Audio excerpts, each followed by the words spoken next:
Hello guys, welcome to the Medicasto. I am Prince Chen. Today we will discuss amyloidosis.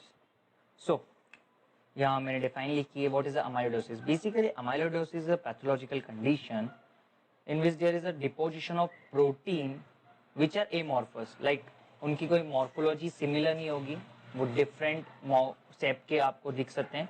और there is a deposition is on the extracellular side of the cell. See, हम देखते हैं कि cell में intracellular depositions होता है, but अमाइलोसिस में क्या होता है, जो प्रोटीन्स होते हैं उनका डिपोजिशन सेल के बाहर होता है, एक्स्ट्रा सेलुलर. सो हमें क्या देखने को मिलता है, एक्स्ट्रा सेलुलर हाइलिन सब्सटेंस जो कि पिंकिश होता है, डिपोजिटेड इन वेरियस टिश्यूज और ऑर्गन्स इन वेरियस कंडीशंस.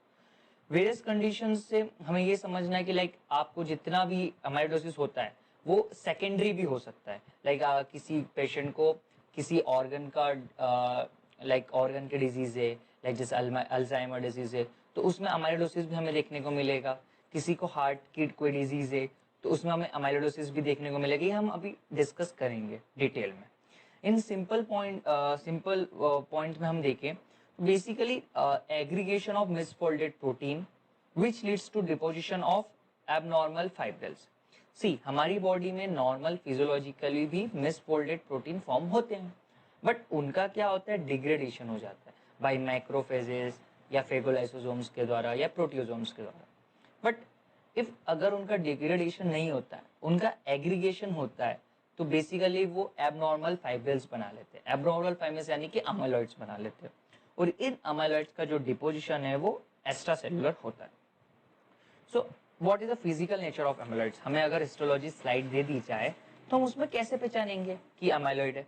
सी, अगर हमारे पास इलेक्ट्रॉन माइक्रोस्कोपी से देखेंगे तो हमें जो अमाइलॉइड्स है ना, वो non branching fibrils of indefinite length के दिखेंगे. लेंथ उनकी इनडिफिनिट होगी और उनमें ब्रांचिंग भी नहीं होगी, बट उनका डायमीटर जो है वो 7.5 टू 10 नैनोमीटर का डायमीटर हमें देखने.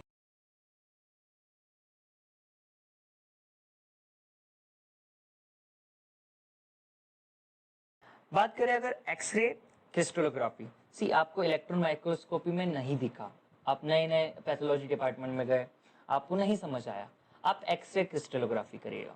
एक्सरे क्रिस्टलोग्राफी में हमें जो एमिलॉइड्स हैं वो basically cross beta pleated sheet के शेप में हमें दिखेंगे.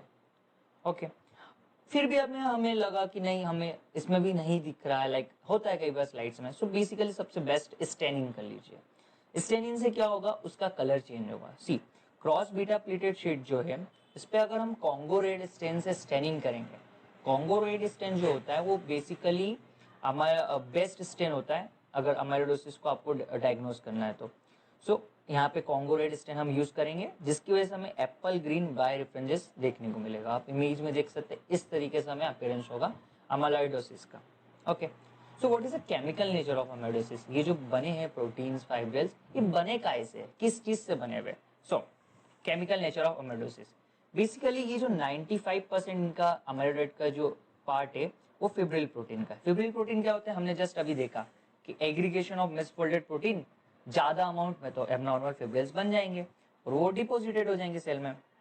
अगर 95% चले ये है, हर एमिलॉइड्स में आपको 95% ये फिब्रिल प्रोटीन्स मिलेंगे, बट जो 5% होगा ना वो P component. What is P component.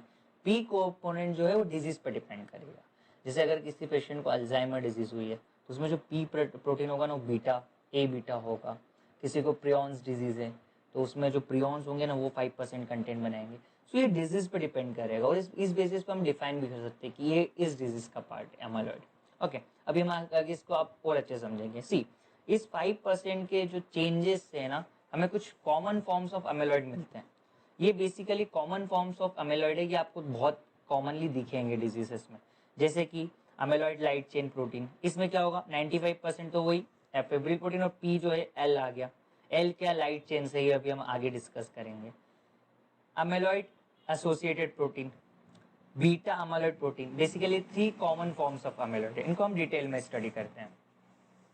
सी, मैंने यहाँ पे इसको डिटेल्ड में मेंशन करके रखा है.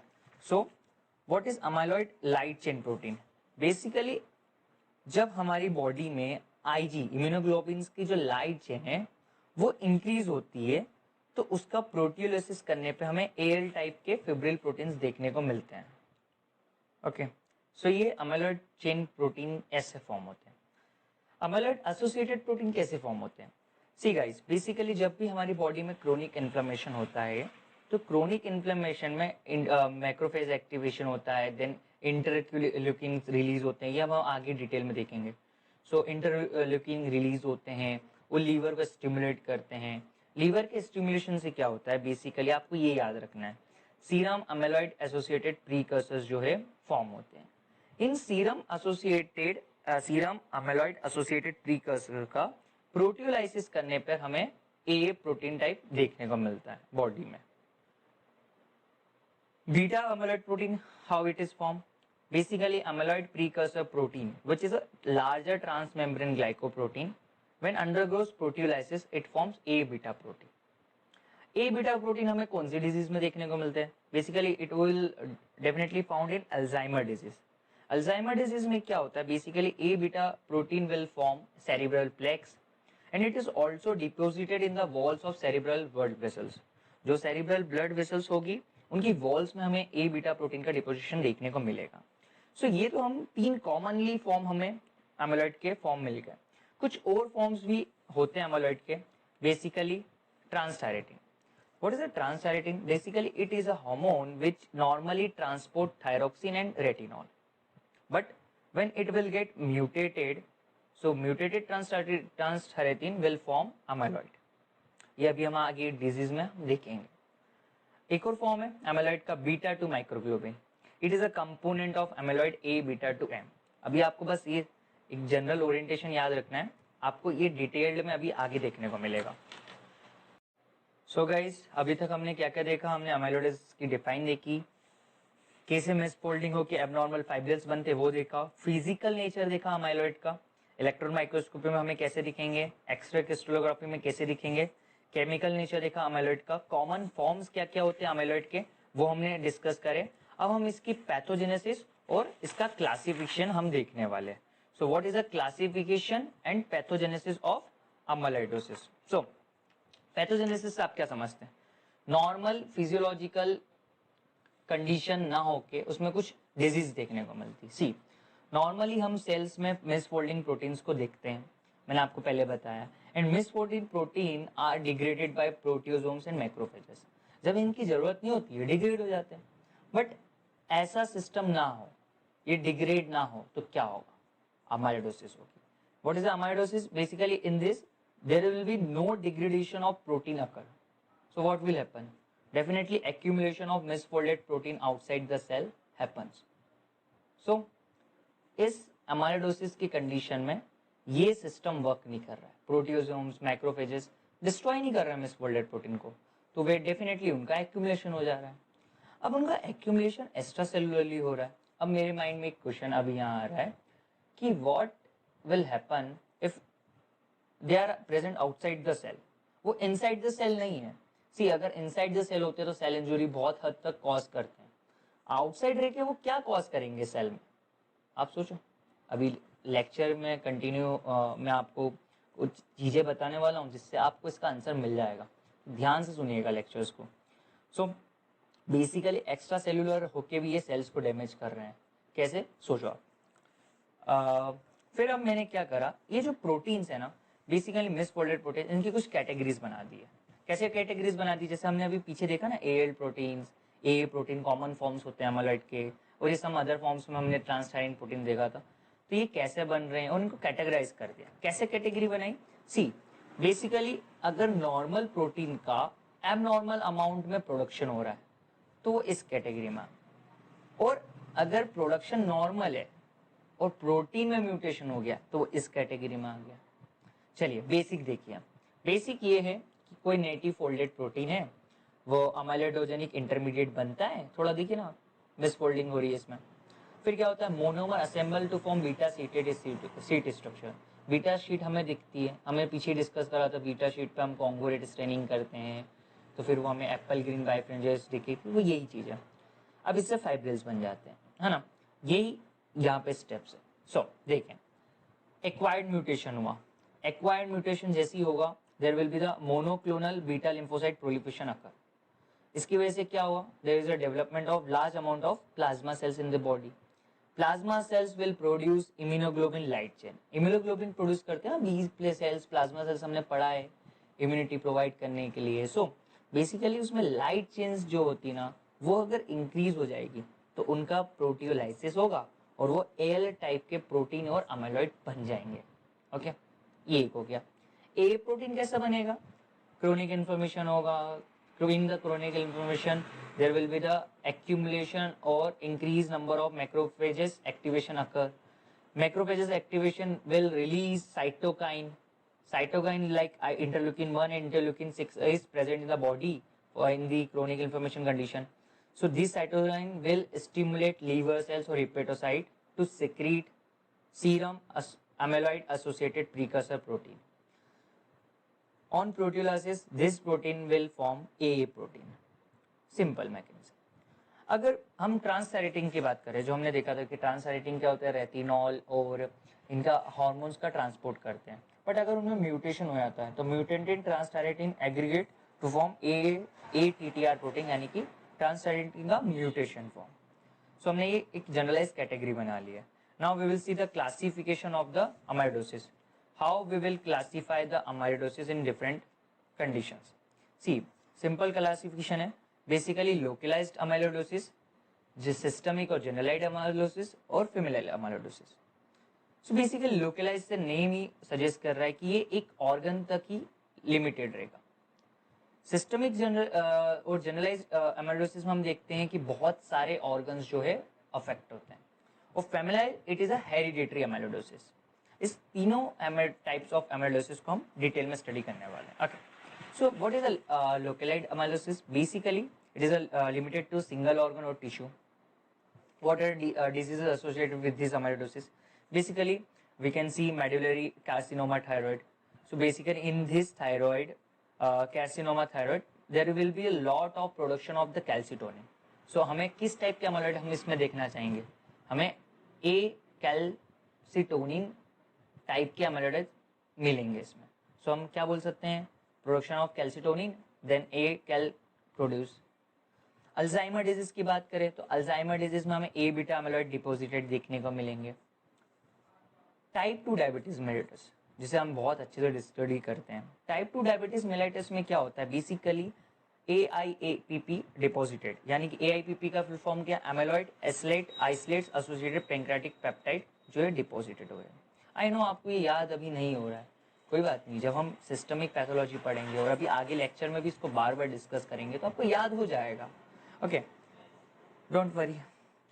फोर्थ डिजीज हम इसी में लोकलाइज एमाइलोइडोसिस में देख रहे हैं, प्रायोन्स डिजीज। इसमें क्या होता है? APR टाइप के एमाइलॉइड फॉर्म होते हुए दिखते हैं। ओके, सो नाउ हमने लोकलाइज में हमें सिर्फ अभी इतनी सी डिजीज याद रखनी है। सिस्टमिक एमाइलोइडोसिस पे हम चलते हैं। सो सिस्टमिक अमाइलोइडोसिस हमने इसको और अच्छे वे में ना क्लासिफाई कर दिया। कैसे? Systemic amyloidosis is further classified into primary amyloidosis and secondary amyloidosis. So what is primary amyloidosis? Basically primary amyloidosis में हमें ए अमाइलॉइड डिपॉजिटेड दिखेंगे। जो प्राइमरी अमाइलोइडोसिस है ना, ये मोस्ट कॉमन टाइप की है। सो हमें ज्यादा से ज्यादा पेशेंट्स हमारे पास क्लिनिक पे हम जब भी आएंगे, सो बेसिकली हमें ये प्राइमरी अमाइलोइडोसिस के पेशेंट्स बहुत सारे देखने को मिलेंगे क्योंकि ये मोस्ट कॉमन है। ओके, ये होती कैसे? सी, बेसिकली हमें लाइट चेन डिसऑर्डर, हमने पढ़ा ना इम्यूनोग्लोबिन लाइट चेन डिसऑर्डर। सो इम्यूनोग्लोबिन लाइट चेन डिसऑर्डर होगा लाइक जैसे कंडीशंस मल्टीपल माइलोमा में, तो उन कंडीशन में क्या होगा? एल अमाइलॉइड जो है डिपॉजिटेड होंगे। अब इसको हम थोड़ा और डिटेल में देखते हैं। सी, जो लाइट चेन होती है, इम्यूनोग्लोबिन है, उसमें उसके पास कौन सी चेन होती है? एक हेवी चेन होती है, एक लाइट चेन होती है। सो हेवी चेन की हम यहाँ बात नहीं कर रहे, सिर्फ हम बात किसकी कर रहे हैं? लाइट चेन की। लाइट चेन में बेसिकली हमें दो चीजें देखने को मिलती है, kappa and lambda. So basically lambda light chains are commonly deposited. कुछ ही पेशेंट्स होते हैं, बहुत कम फ्यू पेशेंट्स होते हैं जिनमें कि कप्पा लाइट चेन्स का डिपोजिशन देखने को मिलता है। ओके, इसी इंफॉर्मेशन जो है ना वो एमसीक्यूज में आपके जब नेक्स्ट एग्जाम में पूछी जाएगी। Okay, so reactive systemic amylosis, it is also known as secondary amylosis. क्यों सेकेंडरी एमाइलोसिस इसको बोला जा रहा है? क्योंकि ये कोई भी बॉडी में लाइक ऑटोइम्यून डिजीजेज या जैसे ब्रोंकाइटिस है, इनके एसोसिएटेड में हमें देखने को मिलेगी। सी मैंने इसको दो कंडीशंस में डिवाइड करा है। क्या? क्रोनिक इन्फ्लेमेटरी कंडीशंस, ये कंडीशंस होगी तो अमाइलोइडोसिस हमें देखने को मिल सकती है। क्रोनिक लिम्फोमास, ये कंडीशंस होगी तो भी हमें अमाइलोइडोसिस हमें देखने को मिल सकती है। कौन सी टाइप की अमाइलोइडोसिस? बेसिकली ए प्रोटीन। इस टाइप की सेकेंडरी अमाइलोइडोसिस में हमें ए प्रोटीन का डिपोजिशन देखने को मिलेगा। यहाँ क्या देखा था हमने प्राइमरी अमाइलोइडोसिस में? एएल टाइप का डिपोजिशन हो रहा था। मल्टीपल माइलोमा गाइस बहुत कॉमन डिसऑर्डर है, ये प्रोटीन डिसऑर्डर है। सो बेसिकली इसमें इस टाइप की डिपोजिशन देखने को मिलती है। So basically chronic inflammatory condition, आपके पास रोमेटाइड आर्थराइटिस का कोई पेशेंट आया, सो आपको उसमें ये भी चेक करना है कि कहीं उसको अमाइलोइडोसिस तो नहीं। मोस्ट कॉमन यहाँ मैंने मेंशन करा है, इंडिया में बेसिकली रोमेटाइड आर्थराइटिस के पेशेंट्स में मोस्ट कॉमनली हमें अमाइलोइडोसिस, सेकेंडरी अमाइलोइडोसिस देखने को मिलता है। बट एक और चीज याद रखना डेटा, हर इसका परसेंटेज कितना है। सी 3% rheumatoid arthritis patients will show secondary amyloidosis. Bronchitis condition हमें होगी या ट्यूबरक्लोसिस या इन्फ्लेमेटरी बाउल डिजीज, इन सभी में हमें सेकेंडरी अमाइलोइडोसिस देखने को मिलता है। क्रोनिक नियोप्लाज्म्स की बात करें तो Hodgkin's lymphoma, renal cell carcinoma, इनमें भी हमें सेकेंडरी अमाइलोइडोसिस देखने को मिलता है। ओके, सो हमने सिस्टमिक अमाइलोइडोसिस में प्राइमरी और सेकेंडरी डिस्कस कर लिया है। एक और हमें डिस्कस करना है, बहुत ही मतलब मुझे मजेदार लगा ये, हीमोडायलिसिस एसोसिएटेड अमाइलोइडोसिस। इसको हम क्रोनिक रीनल फेलियर डिजीज में देखने को मिलता है। इंटरेस्टिंग क्या पता है इसमें? इंटरेस्टिंग ये है कि इन पेशेंट्स को जो रीनल फेलियर के, इनमें हमें कार्पल टनर सिंड्रोम देखने को मिलता है। याद है एनाटॉमी में हमने लास्ट ईयर कार्पल टनर सिंड्रोम पढ़ा था, जहां मीडियन नर्व कंप्रेस हो जाती थी। सो रीनल का उससे क्या रिलेशन? सोचो, रीनल फेलियर है, हेमोडायलिसिस हो रही है किसी पेशेंट की, हेमोडायलिसिस में ही उसको अमाइलोइडोसिस हो गया और उसको कार्पल टनर सिंड्रोम हो गया। चलिए देखते हैं। सो बेसिकली क्या होता है, किसी पेशेंट को chronic renal failure, so definitely वो लंबे समय तक हीमोडायलिसिस करेगा।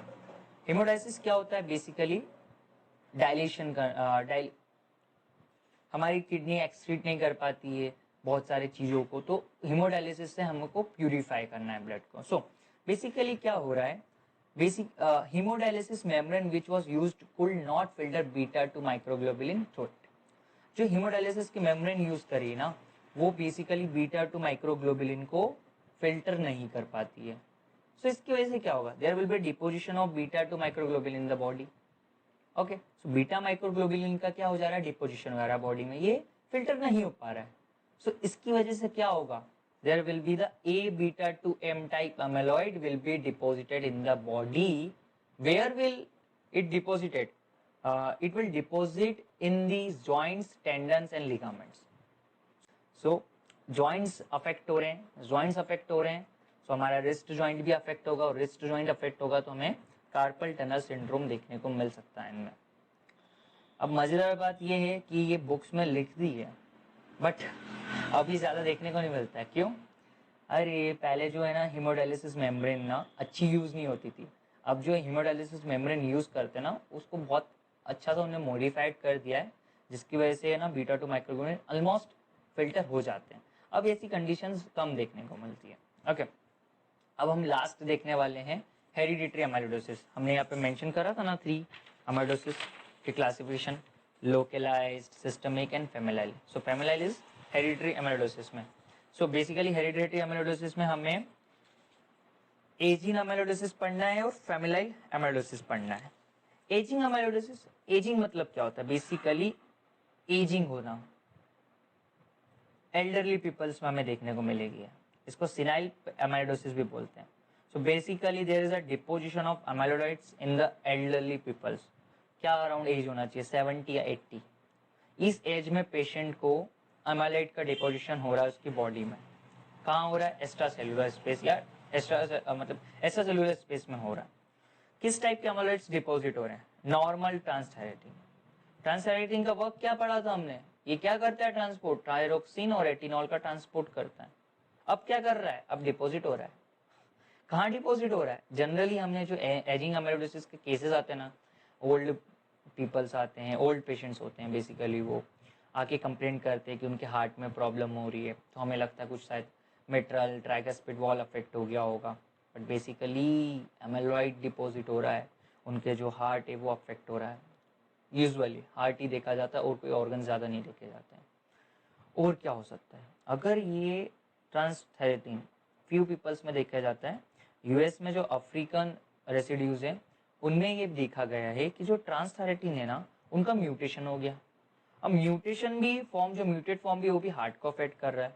अफेक्ट तो कर रहा है, बट दो क्लिनिकल हमें देखने को मिल रहे हैं उनमें, एक तो रेस्ट्रिक्टिव कार्डियोमायोपैथी और एरिथमिया। एरिथमिया क्या होगा? एरिथमिया में हमको क्लिनिकल में ईसीजी जो है ना, वो ढंग लाइक डिस्टर्ब हो जाएगी उनकी ईसीजी। सो हम इसको डिटेल में हम फिजियोलॉजी में देखेंगे। So basically changes in the ECG occur in the arrhythmia condition हमें देखने को मिलेगा। ओके, सो ये हो गया aging amyloidosis. Now we will move on to the familial amyloidosis. Familial amyloidosis, familial amyloidosis में बेसिकली फेमिलाइल मेडिटेरियन फीवर और familial अमाइलोइडोटिक polyneuropathy हमें देखने को मिलती है। फेमिलाइल मेडिटेरियन फीवर क्या होता है? बेसिकली ऑटोसोमल रिसेसिव कंडीशन है। इसमें कौन सा टाइप का अमाइलोइड जो है डिपॉजिट होगा? ए टाइप का। ए टाइप का, और हमने कहाँ डिपॉजिट देखा था? सोचो, यहाँ देखा था reactive systemic amyloidosis, secondary amyloidosis में ए टाइप का डिपोजिशन। सो याद रखिएगा कहाँ कहाँ ए टाइप का डिपोजिशन हो रहा है। सो फेमिलाइल मेडिटेरियन फीवर में हम देखेंगे ए टाइप का डिपोजिशन। इसमें पायरिन प्रोटीन जो है बहुत ज्यादा बॉडी में रिलीज होंगे। पायरिन फीवर प्रोटीन्स क्या करेंगे? बहुत ज्यादा फीवर इंड्यूस करेंगे, इसलिए fever. Inflammation of serosal surfaces, so basically आपकी जो सेरोसल सरफेसेस है उनका इन्फ्लेमेशन देखने को मिलेगा। What is familial amyloidotic polyneuropathy? Basically, it is an autosomal dominant condition in which there is a deposition of mutant TTR. What is TTR? Transthyretin. Mutant form of transthyretin will be deposited in this type of polyneuropathy. So it will affect peripheral and autonomous nerve. यहाँ जाके deposit होगा तो peripheral autonomous nerve जो होगी वो body की affects होगी। TTR का और हमने कहाँ डिपोजिशन देखा था? जस्ट अभी देखा हमने एजिंग में, बट यहाँ नॉर्मल ट्रांसथायरेटिन मेजर होता है। हमें अगर डिफरेंशिएट करना है ना फेमिलाइल और इसको, ये यहाँ पे फेमिलाइल अमाइलोइडोटिक पॉलीन्यूरोपैथी और एजिंग को, सो बेसिकली एक पॉइंट है कि यहाँ नॉर्मल ट्रांसथायरेटिन का डिपोजिशन ज़्यादा होता है और यहाँ पर म्यूटेटेड फॉर्म का। ये जो म्यूटेटेड लिखा है फ्यू पीपल्स में होता है। सो डायग्नोसिस ऑफ अमाइलोइडोसिस, सबसे पहले हमें एक चार्ट याद करना है डायग्नोसिस पे जाने से पहले। ये मैंने एक ब्यूटीफुल सा चार्ट आपके लिए बनाया है, इसमें हमें याद रहेगा इससे कि कौन सा अमाइलोइड डिपॉजिट होता है। प्राइमरी अमाइलोइडोसिस में हमें एल टाइप देखा था, सेकेंडरी अमाइलोइडोसिस में हमने ए टाइप का देखा था, फेमिलाइल मेडिटेरियन फीवर में हमें ए टाइप का डिपॉजिटेड मिला था अमाइलोइड, फेमिलाइल अमाइलोइडोटिक पॉलीन्यूरोपैथी में हमें म्यूटेटेड ट्रांसथायरेटिन डिपॉजिट दिखा था, सिनाइल कार्डियक अमाइलोइडोसिस में हमें नॉर्मल ट्रांसथायरेटिन डिपॉजिटेड दिखा था, अल्जाइमर डिजीज में हमें ए बीटा टाइप दिखा था, क्रोनिक रीनल फेलियर में बेसिस हमने पढ़ा कि बीटा 2 माइक्रोग्लोबिन जो है ए बीटा 2 एम फॉर्म में डिपॉजिट होते हैं। प्रियॉन्स डिजीज में basically A P R deposited होंगे। टाइप 2 डायबिटीज मेलाइटस में ए आई ए पी डिपॉजिटेड होंगे और मेडिकलरी कार्सिनोमा ऑफ थायराइड में ए कैल्सिटोनिन ए कैल डिपॉजिट होंगे। चलिए, अब कोई पेशेंट आया आपके पास में, आपको डायग्नोज करना है उसमें अमाइलोइडोसिस, कैसे करेंगे? चलो सिस्टमिक से इन्वॉल्व करते हैं।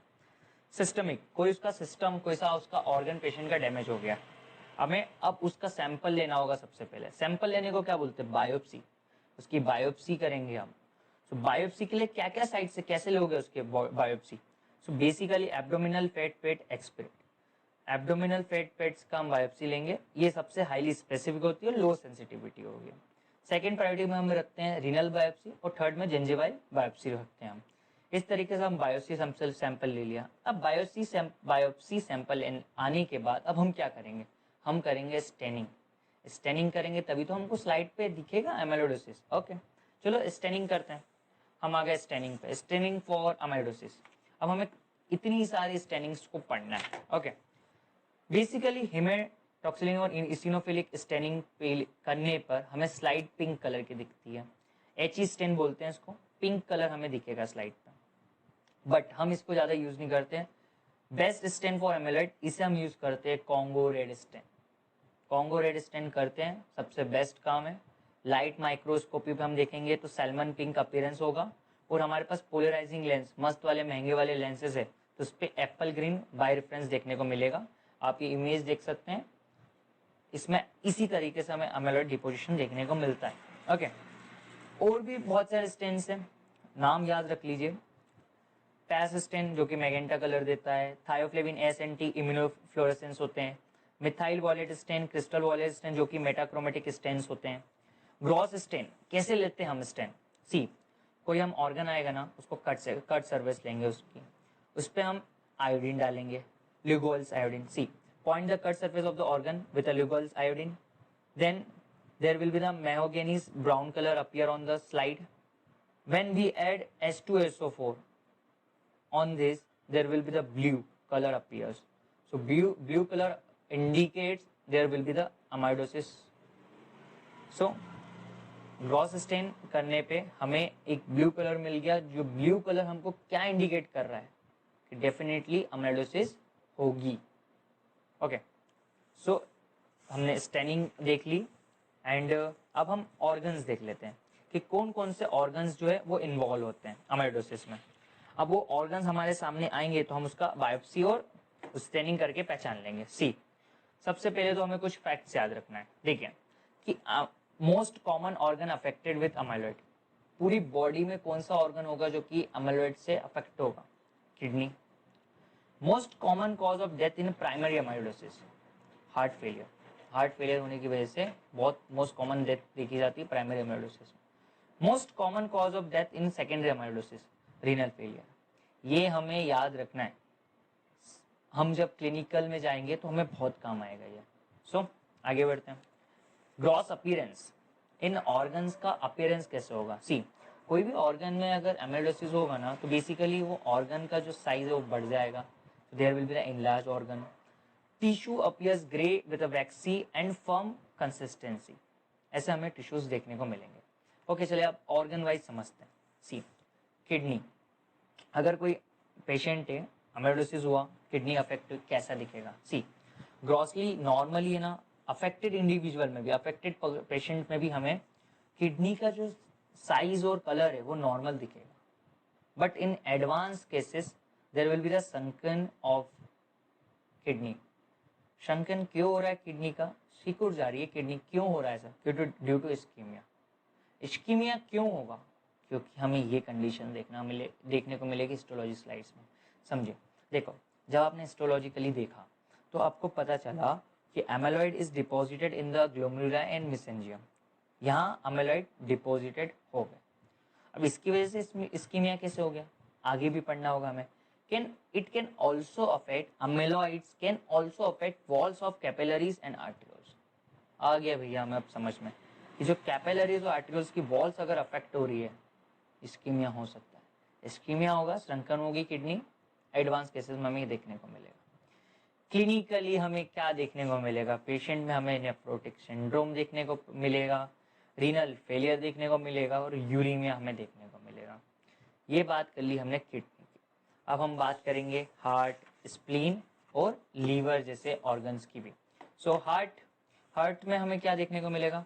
बेसिकली हमें सब एंडोकार्डियम जो है वो अफेक्ट होता हुआ दिखेगा हार्ट में। सी, हार्ट में जो सब एंडोकार्डियम होगा ना, वहाँ पे हमें अमेलाइड्स का डिपोजिशन ज़्यादा मिलेगा। So basically heart is the major organ involve in the senile systemic amylosis. जो हमने एजिंग अमेलोइडोसिस देखा था ना, उसमें हमने बात करी थी कि ये बेसिकली ये देखिए, हमने जब एजिंग अमेलोइडोसिस पढ़ा था, हमने वहाँ बात करी थी कि बेसिकली इसमें ओनली ऑर्गन जो ज़्यादा यूजुअली अफेक्ट होता है वो हार्ट होता है। तो वही यहाँ मेंशन है। क्लिनिकली हमें पेशेंट्स में क्या देखने को मिलेगा? अरिथमिया और रेस्ट्रिक्टिव कार्डियोमायोपैथी। स्प्लीन, अगर स्प्लीन अफेक्ट होती है तो बेसिकली इस पेशेंट में क्या होगा? आपको मॉडरेट टू मार्क स्प्लीनोमेगली देखने को मिलेगा, depending on the condition of the disease और पेशेंट। सो किसी पेशेंट में हमें बहुत ज़्यादा स्प्लीनोमेगली दिखने को मिलेगी, किसी में मॉडरेट, मतलब ज़्यादा साइज इंक्रीज नहीं हुआ स्प्लीन का। अब बेसिकली दो पैटर्न हमें देखने को मिलेंगे, एक होगा सैगो स्प्लीन और एक लैडेसियस स्प्लीन। जब आप उसकी स्प्लीन का बायोप्सी करेंगे तो हमको बायोप्सी करने पे पता चलता है कि देखो सैगो स्किन, सैगो मीन्स क्या होता है? साबूदाना। हमने बहुत बार साबूदाने की खिचड़ी खाई थी कि बाउल्स कैसे होते हैं वो साबूदाने के, उसी टाइप में यहाँ प्रोटीन का डिपोजिशन होता है। किस जगह पर डिपोजिशन होता है? बेसिकली जो फॉलिकल फॉर्म में हमें फॉलिकल्स होते हैं वहां पे डिपोजिशन होगा, और डिपोजिशन इस तरीके का दिखेगा जैसे सैगो, लाइक खिचड़ी टाइप साबूदाने की। सो सैगो ग्रेन अपीयरेंस दिखेगा। लैडियस स्प्लीन में क्या होगा? लैडियस स्प्लीन में बेसिकली जो साइनोसॉइड्स होते हैं और जो कनेक्टिव टिश्यूज होते हैं वो अफेक्ट होते हैं, फॉलिकल्स अफेक्ट नहीं होते हैं लैडियस स्प्लीन में। सो साइनोसॉइड्स अफेक्ट होते हैं तो उसमें क्या होता है? बेसिकली हमें large geographical map like area देखने को मिलता है, बहुत ज्यादा एक एरिया होता है ना वो कवर होता है। इसमें ज्यादा एरिया कवर नहीं होता, फॉलिकल्स के फॉर्म में डिपोजिशन होता है। ये हो गया स्प्लीन का। अब आपके पास कोई भी पेशेंट आएगा स्प्लीन का जहां जिसमें अमाइलोसिस हुआ होगा आप पहचान लेंगे। ओके, सो लीवर, लास्टली हम ऑर्गन देख रहे हैं लीवर। लीवर में अमाइलोसिस होगा तो क्या देखने को मिलेगा? सी इसमें भी मॉडरेट टू मार्क्ड हिपेटोमेगली देखने को मिलेगी। हिपेटोमेगली अगर आपको दिखा बहुत ज्यादा अमाउंट में तो आपको लगेगा कि आपको या पता होना चाहिए कि वो पेशेंट को बहुत ही ज्यादा एक्सट्रीम अमाइलोसिस है, और अगर मॉडरेट कंडीशन है तो मतलब वो इनिशियल स्टेज में। Okay, so first affects the space of disk and space between the hepatocyte and retiноcytes. What is the meaning of this? Basically जो अमाइलॉइड प्रोटीन्स है, अमाइलॉइड जो है वो कहाँ डिपॉजिट हो रहे हैं? लीवर में। जो हिपेटोसाइट और साइनोसाइट्स के बीच में एक स्पेस है उसमें डिपॉजिट हो रहे हैं। उस स्पेस का हमने नाम क्या दिया? Space of disc. ओके, अब इसकी वजह से अमाइलॉइड की डिपोजिशन हो रहा है इस स्पेस में, तो उसकी वजह से क्या होगा? There will be the deformity, pressure atrophy and disappearance of the hepatocyte occurs.